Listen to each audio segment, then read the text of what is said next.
Hi everyone, it's Millie from the Maine Pottery Tour, and today we're going to go over all the different things that you can do to make your studio listing on the website very awesome. We're also going to go over a couple of tips and tricks if you get into any trouble. So we're going to start over here at the login for the studio dashboard, which is mainepotterytour.org/studio login.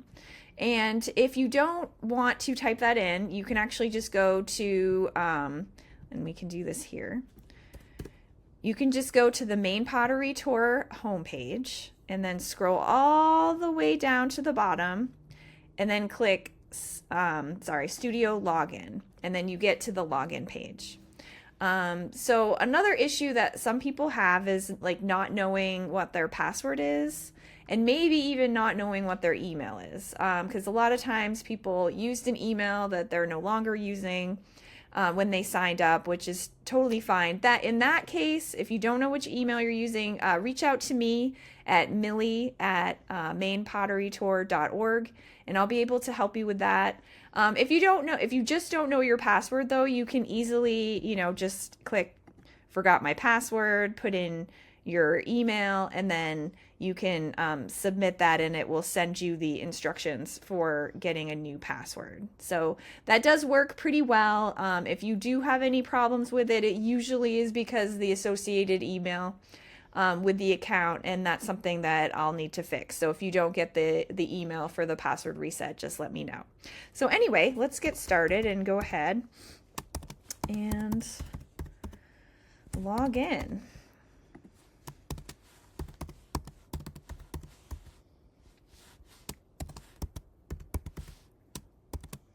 Okay, so we'll go ahead and sign in. And this is the dashboard. So let's just take a minute to look at the dashboard for our studio. I do have a little countdown here. I can't believe it's only 42 days away. That's so crazy. In addition to the countdown on the dashboard, we have a link to the Maine Pottery Tour Facebook group. We also have a link to the Zoom meeting. The next one is March 26th. At 6 p.m. If we have a Zoom meeting coming up, like that information will be here. And I usually send an email about it as well. We are going to have a couple of other things listed here soon. I do plan to make a spreadsheet for the extra signs. We did purchase a lot of extra signage this year for the Maine Pottery Tour. So I'm going to have a spreadsheet where people can, put in like where they think we should have those signs, or if they know of a really good place that's high traffic, that's near some studios. And we also need to coordinate the giveaways. So we are doing some giveaways as well. And many of you have suggested that you would like to participate in that, which we really appreciate. But that there is some logistics there. So we're going to have some information about how you could submit your piece for the giveaway as well. All right. So going all the way back to the top though, if my screen is wide enough, we have the navigation bar, but if it's not and it's hidden, all we have to do to pop it out is click the menu. So the next thing that we'll look at is our actual studio information. And so all of the information that is on your studio page on the website is under My Location. So it's a form here. It has the name of your studio. It also has any guests that you have. That's something that I do need to update. So I'm not sure if Jeannie's going to be joining me this year. She may. But I do have some other guests as well that I want to make sure I reference here. So we have Winterberry Clay. Oops. And oops, I spelled Winterberry wrong. And then I also have the Lazy Potter, but I'll put and.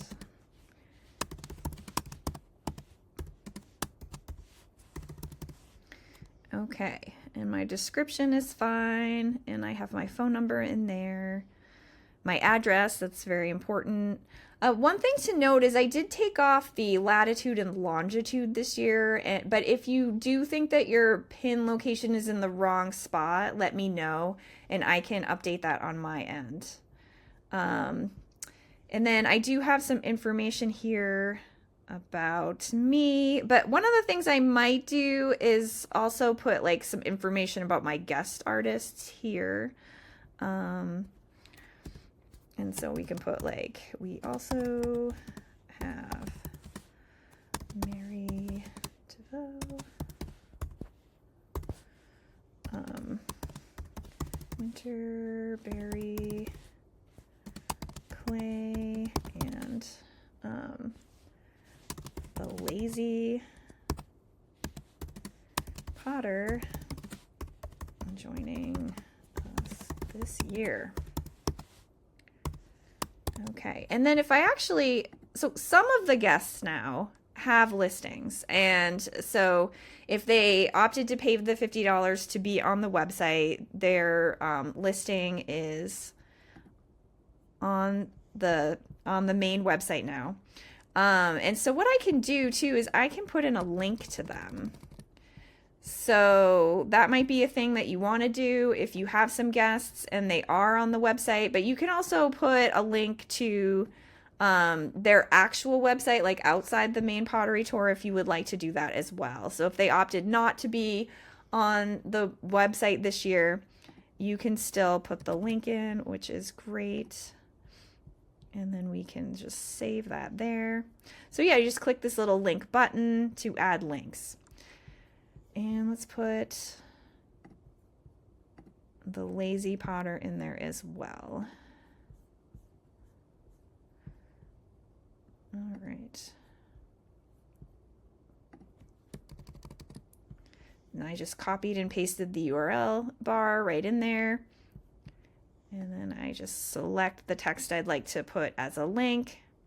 I click the link and then I hit save and it is a link. I'm in the Western leg. One thing that we do have, if you're not able to participate this year, you can always put yourself into not participating. That puts you in as not participating on the site. There were a few people that were not able to participate this year, but they still wanted to be listed on the website for the SEO aspect of it. So yeah, and just make sure your listing is set to active. You definitely want it to be active because otherwise it'll take your listing off the site, which you would not like. And yeah, and that brings us to the images. Okay, so now in terms of our studio listing, we're going to talk about photos. So you have a main image, so that's the image that's going to come up on the homepage when your studio is listed. You have the header image, that is the image that's going to be in the banner on your studio profile. And then we also have some extra images that we can add. So how many images should you have? I would say you probably at least want like 5 to 10, but you can have more. If you're like me and you have like a bunch of different styles of your pottery that are going to be available on the tour, I think it's a good idea to really add as many images as you can. There isn't a limit. You can add as many as you want. So if you want to add 20 images, it's totally fine. And then just to kind of give you a reference, let's just go to my listing and kind of look at things as I change them. So here I am. Let's go here. So this is my header image. This is my main image, and then here is like a little thing on the side that it does slide. So there is like, so say you have like 20 images, and you'll be able to like slide through them and view them in this image gallery. Okay, so let's make some changes because, you know, this is a lot of last year's pottery. I do like this floral design. I'm going to be doing some floral design, so I'm going to keep that as my main image, but I think I'm going to choose a different image for my header image. But before we start that, let's actually look at these images that I'm going to add. So I have a folder, it's called New Swollen Images. I'm going to go ahead and open it up.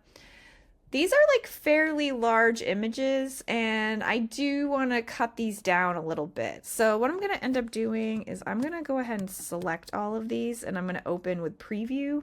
Now I'm on a Mac, you might be on a PC. There are also, you know, tools on the internet that you can use to help you change the file sizes of your images. But I'm on a Mac, so I'm going to use Preview, and it's actually pretty easy. So I'm going to open them all at once. I'm going to hit File, edit, sorry, select all.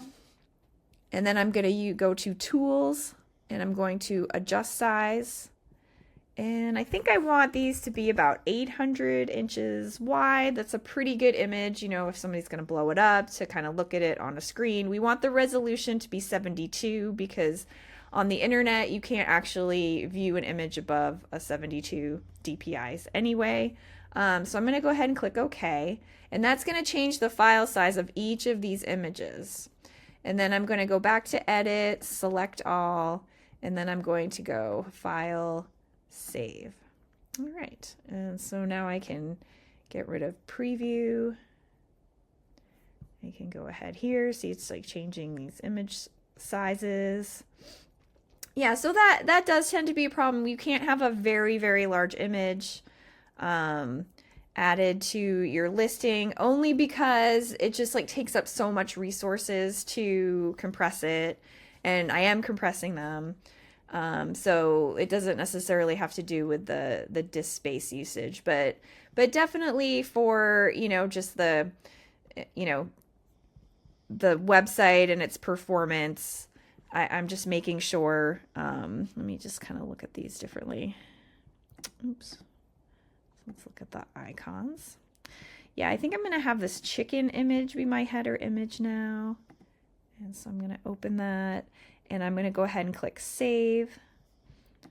All right, so it saved it and now it has updated that. And let's just go to our listing.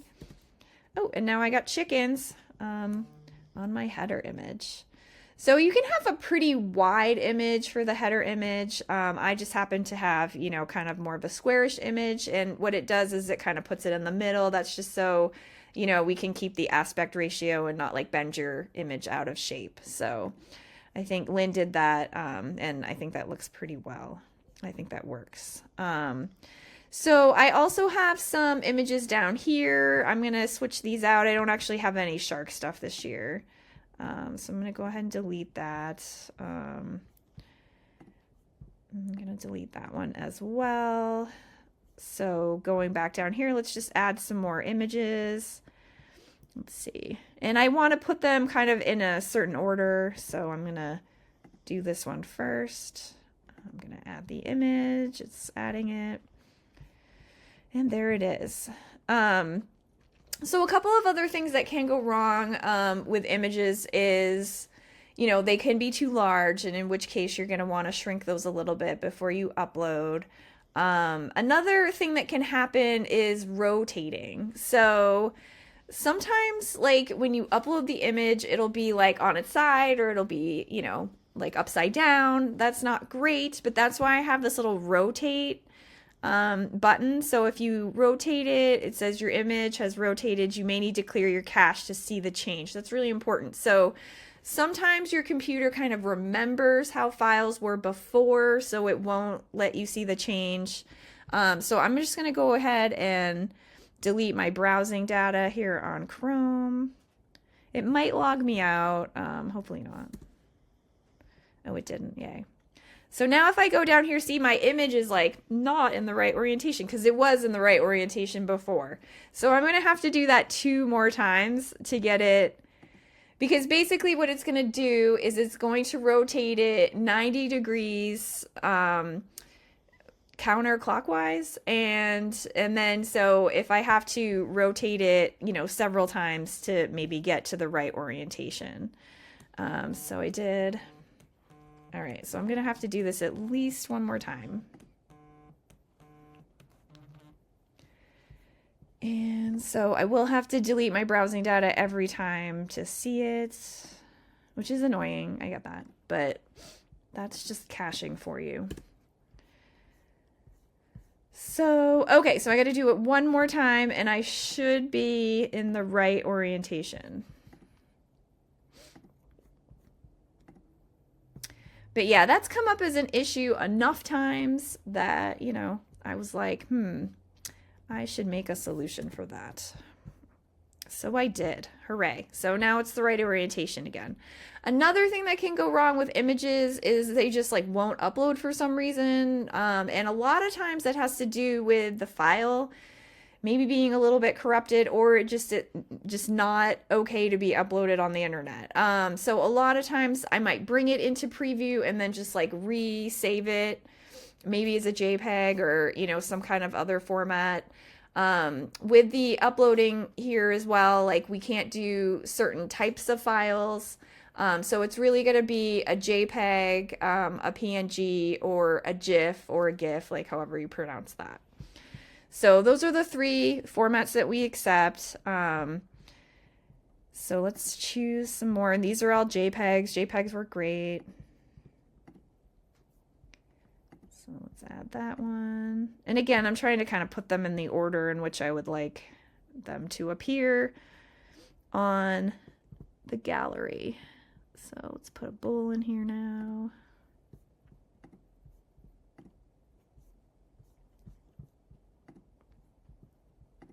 These turtles in there.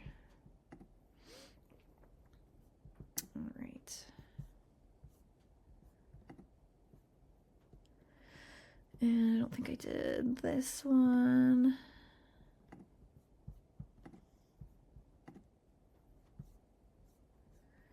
And let's add one more. I think I have one more. Yeah, I do not think I did that one. Okay, so now let's look at my listing.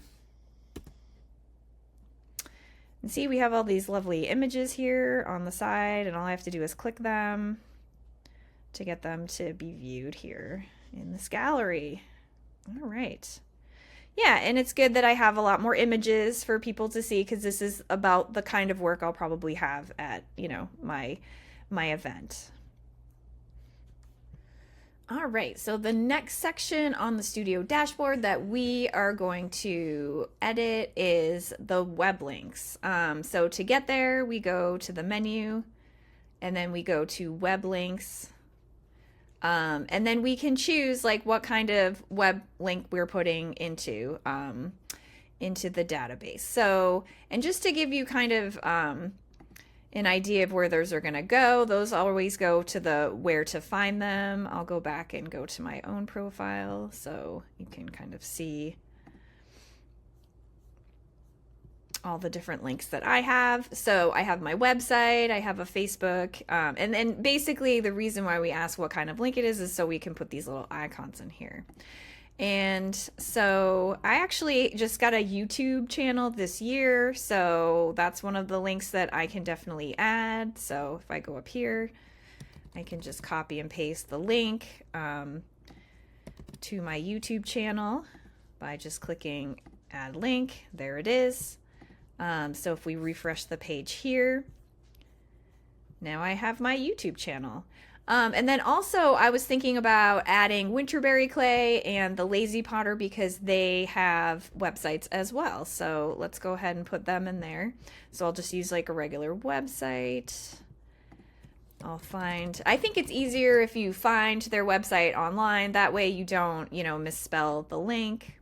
I think it can be kind of great to copy and paste. And so now we have Winterberry Clay in there, and then I'll also put in the Lazy Potter website link. Add a link. Okay, so now when you go to the Swell & Pottery Studio page, we have all of these great links, including some links for my guests. Okay, so the next place on the studio dashboard that we're going to edit is the events. So events are really important. I think a lot of people that are going out to the Pottery Tour studios really want to know what kind of events you're having. Are you having a kiln opening? Are you having some kind of a demo? Do you have any, you know, special things that you're doing? So these are actually my events from last year. I never updated them, so I'm going to go ahead and just edit some of these.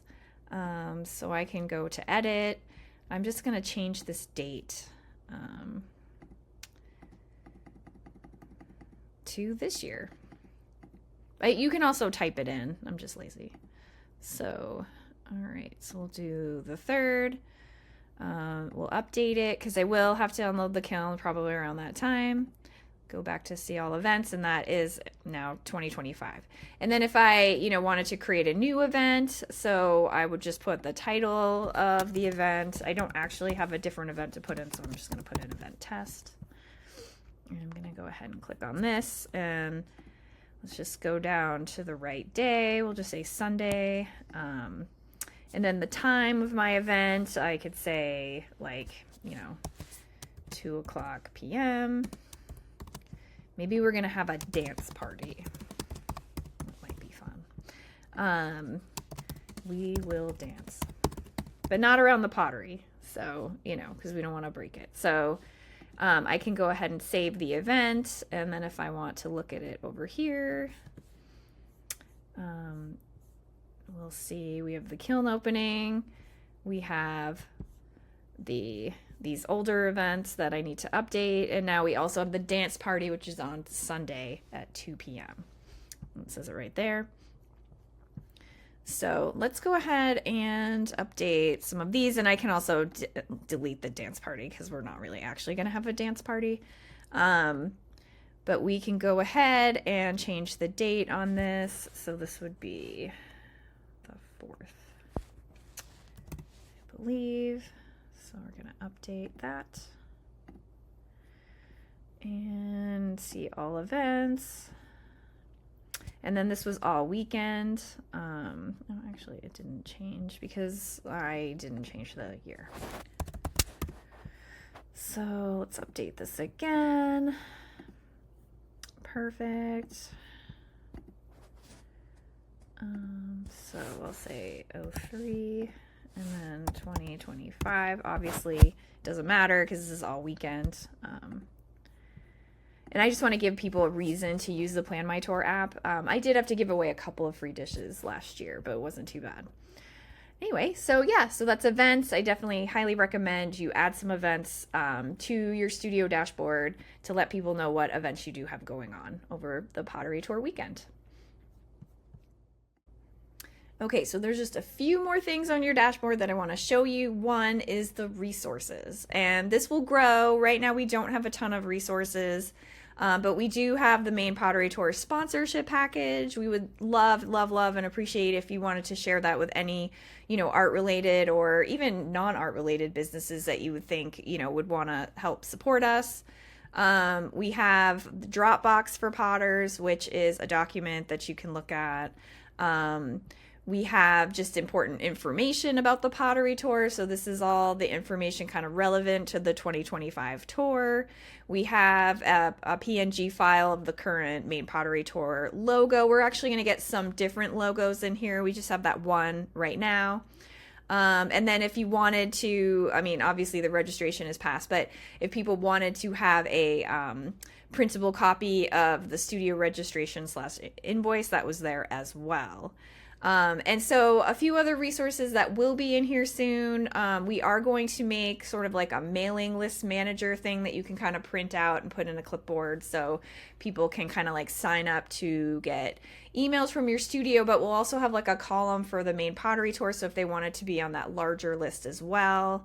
What other resources? We're definitely going to have like some flyers available. We're going to have some maps made of the legs of the tour so that we can print those out and start distributing those as well. So eventually those will all end up in the Maine Pottery Tour resources. And you get there by just going to the menu and that's tour resources. Another thing to look at is my account. So this basically will tell you what email you have associated with the account, because sometimes it's good to know, and your name. I did notice that there was a lot of people that did not actually add their names, and it really does help me when you have your name in here, so I know which login is yours. Not a big, huge deal because I can figure it out, but if you don't have your name in here, maybe put that in. I don't know. The invoices, so obviously the registration has passed, but if, next year you'll be able to go in here and pay the registration through the studio dashboard as well. We did order a bunch of extra signs, so you can still buy signs, you can still buy Facebook boosts, and you can still sponsor the tour if you'd like to. Just like a few of the bigger studios like did want to sponsor, so I put that there just to make it easy for them. Let's see. And then if you've placed an order, on the website and you want to look at it, you can go ahead and view the order and it'll show, what you did pay for. Just show you that real quick. And then my cart, if you had something in your cart, it would go there. I have a few things that I had added to my cart as a test, so they are still there.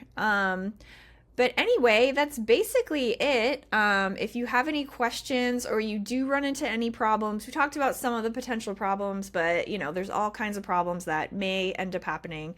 Not usually. I mean, it's a pretty stable system we have here.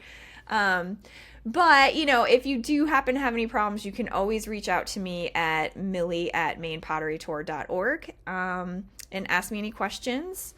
If you want to log out, all you have to do is go to sign out and you're back to the login page. Well, I thank you very much for watching the video. If you have any questions, you can also leave them in the comments because I'm going to post this on YouTube, and I will see you later. Thanks. Bye.